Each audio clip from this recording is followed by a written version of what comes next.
एक छत में बहू बेटी। नई बहू रानी की शादी होती है तो जहां उसे कमरा मिलता है उसके सामने वाला कमरा उसकी ननद का होता है और दोनों ही कमरे होते हैं छत में।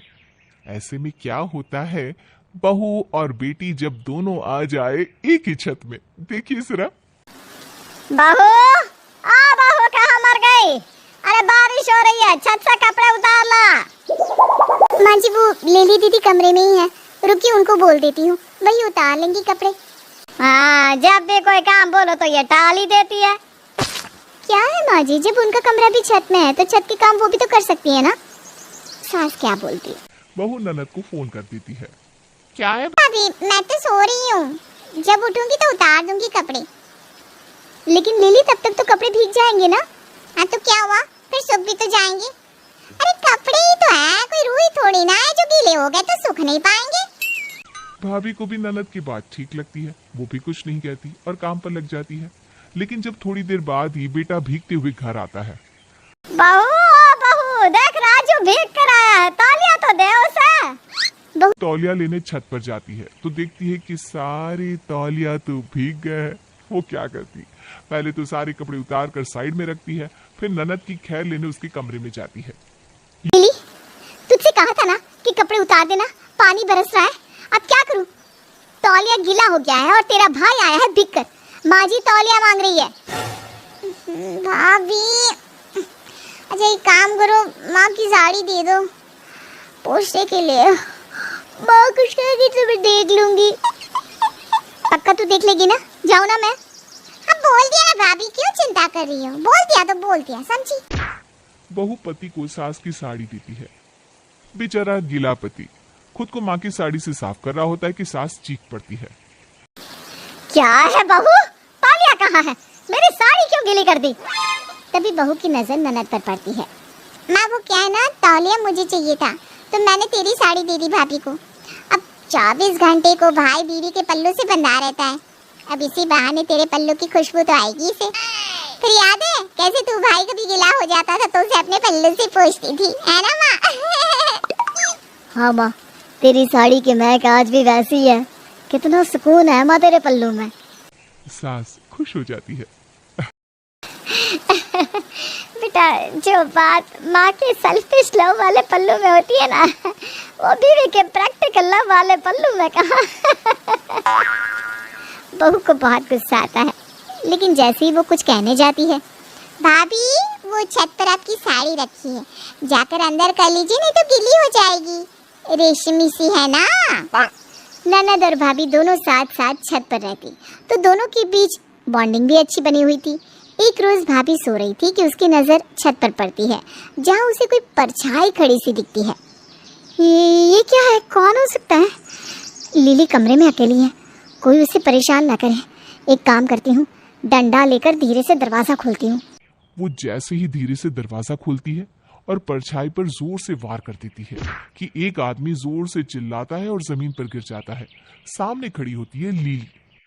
लिली, तू यहाँ? ये आदमी, तुझे कुछ हुआ तो नहीं ना? ये क्या करती है भाभी? ये मेरा बॉयफ्रेंड है, मिलने आया था, हम खड़े होकर बात कर रहे थे और आपने इसके सर पर डंडा मार दिया। हाय रे, सॉरी, पता नहीं था मुझे। और अब ये इतनी तेज चिल्ला रहा है कि घर वाले आते ही होंगे ऊपर, अब क्या करें? तभी सीढ़ियों से किसी के ऊपर आने की आवाज आती है। जल्दी से बहू लड़की के ऊपर चादर डालकर बैठ जाती है। ये क्या कर रही हो? मर जाएगा आपकी भार से वो। देख, अभी मैं उठ गई और किसी ने इसे देख लिया तो भी जिंदा नहीं छोड़ेंगे। अब तू बस चुप रह। सास और पति ऊपर आते हैं। अरे ये किसके चिल्लाने की आवाज आई? किसी की तो नहीं, मैंने तो नहीं सुनी। लिली, तूने सुनी क्या? नहीं भैया, किसी की आवाज नहीं आई। अरे कैसे नहीं आई? मैंने खुद सुनी बेटा, तूने भी तो सुनी ना? हाँ माँ, मैंने भी सुना, कोई जोर से चिल्लाया।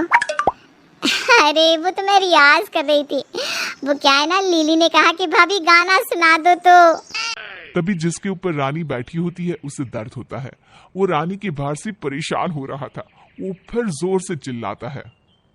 देखा बोले थे ना हम, बोले थे। देखो फिर से कोई चीखा। तू भी ना पागल हो गई है। ओ भाभी, थोड़ी हल्की होइए। हाँ, मरा जा रहा है कोई आपकी बार से। कौन कौन मरा जा रहा है और क्या बोल रही है? अभी आवाज भी तो आई, क्या चल रहा है यहाँ पर? अरे मतलब कि आवाज हल्की करूं मैं, नहीं तो मोहल्ले में कोई मर जाएगा। ऐसा बोल रही है लिली। ठीक है लिली, मैं अपना स्वर थोड़ा हल्का करती हूँ। किसी तरह माँ और भाई नीचे जाते हैं। रानी खड़ी होती है और लड़का इसकी तो बेचारी की हालत ही ना पूछिए। पहले भाभी का डंडा और फिर भाभी का सिंहासन बनकर उस पर बैठना, उसे तो चक्कर ही आ रहे थे। रोहित तुम ठीक तो हो ना?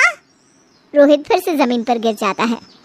मुझे क्या पता था कि आज तुम्हारे घर से इतना मार खाने को मिलेगा। अरे रोहित जी, ये तो ससुराल का प्रसाद है, ऐसे थोड़ी ना मिल जाएगी मेरी ननद। वैसे तुम यहाँ आए कैसे? भाभी छत से कूद कर आया है। रानी लिली किसी तरह बच जाते हैं, लेकिन फिर एक रोज, ये देखो मैं तुम्हारे लिए क्या लाया हूँ। ये मस्त 1 पीस ड्रेस, जरा पहन कर तो दिखाओ। पागल हो क्या? माँ जी क्या कहेंगी? नहीं, अरे माँ को नहीं, मुझे दिखाना है। हाँ लेकिन माँ जी। अरे अपने कमरे के अंदर पहनना है। कमरे में ही पहनना है तो मैं नहीं ले रही। अरे कहीं तो लेकर जाओ। अच्छा, कमरे के बाहर छत में घुमा दूंगा बस। बीवी मान जाती है और 1 पीस ड्रेस पहनकर तैयार हो जाती है। पति के साथ वो छत पर घूम ही रही होती है कि हाय हाय, क्या बात है, क्या ड्रेस है, मस्त मस्त। रानी डर जाती है। डर के मारे रानी परेशान हो जाती है और वो कमरे की तरफ भाग रही होती है कि अरे रिलैक्स भाभी, कोई बात नहीं, पहनो, मैं माँ को कुछ नहीं बताऊंगी। रानी रिलैक्स होकर पति की ओर देखती है। बस मेरी एक शर्त है, ये ड्रेस अब कल मैं पहनूंगी। मेरी कॉलेज की पार्टी में। रानी को गुस्सा आ जाता है, लेकिन क्या करती। छत में दोनों का कमरा होने के कारण ननद भी छत पर ही रहती है, तो रानी के सारे सीक्रेट्स ननद के पास होते हैं। वो सास को ना बताए इसके लिए वो ड्रेस ननद को दे देती है, लेकिन फिर रात को क्या है, छत का पोर्शन मुझे ही देना चाहिए था पूरा। अब अच्छा लगता है क्या कि पति पत्नी की कोई प्राइवेसी ना हो? क्या करे, उसे शुरू से ही छत का कमरा मिला है, अब थोड़ी ना बोल सकता है कि खाली कर दो। चलो कोई बात नहीं, वैसे भी सपोर्ट भी तो अच्छा करती है वो। लेकिन फिर एक दिन भाभी, आपके लिए एक खबर है। वो क्या है ना, नीचे के कमरे में पेंटिंग का काम होने वाला है, तो माँ कुछ दिनों के लिए मेरे कमरे में रहेंगी। आपके साथ छत वाले कमरे में। हाय रे रानी की किस्मत। छत जो अभी तक ननद के साथ शेयर करना पड़ रहा था, वो अब सास के साथ भी शेयर करना पड़ेगा। अगले दिन सास भी छत वाले कमरे में रहने आ जाती है। इतनी बड़ी छत है, लेकिन मजाल है कि बहू कोई अचार पापड़ लाकर सुखा ले, छत खाली पड़ी रहती है। तभी पड़ोसन भी छत पर आ जाती है। अरे काफी दिनों बाद छत पर, क्या बात है? हाँ वो क्या है ना, नीचे थोड़ा पुताई का काम चल रहा है, तो सोचा कितने मन से छत बनवाई थी, थोड़ा रह कर भी देख ले क्या। हाँ जरूरी भी है, वो तुम्हारे बहू और बेटी ने जो हाल कर रखा है ना, ठीक भी है, रहना भी तो चाहिए। रानी पड़ोसन की बात समझ नहीं पाती, लेकिन रानी लिली को देखती है और लिली रानी को। वो दोनों ही जानती है कि सास अगर छत पर रहेगी तो दोनों की राज नहीं रहेंगे और छत की बात सास तक पहुंच जाएगी। भाभी, माँ का छत में रहना ठीक नहीं है, कुछ तो करना होगा माँ को नीचे भेजने के लिए। हाँ लिली, माँ जी के सामने तो ये पड़ोसन है, आज नहीं तो कल सारी पोल खोल देंगी, क्या किया जाए?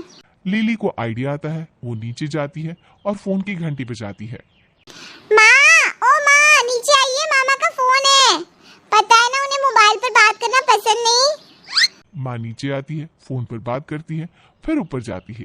थोड़ी ही देर में बहू, माँ जी वो लौकी की सब्जी में कितना पानी पड़ेगा, जरा सा आकर बता दीजिए ना। सास फिर से लौकी में पानी डालकर ऊपर आई होती है कि माँ नीचे आकर मेरी टाई बांध दे प्लीज। सास तंग आकर नीचे बैठ जाती है। मैं नहीं जा रही ऊपर, अरे थोड़ी देर सोना ही तो है, मैं नहीं जाऊंगी ऊपर, मैं नीचे ही ठीक हूँ।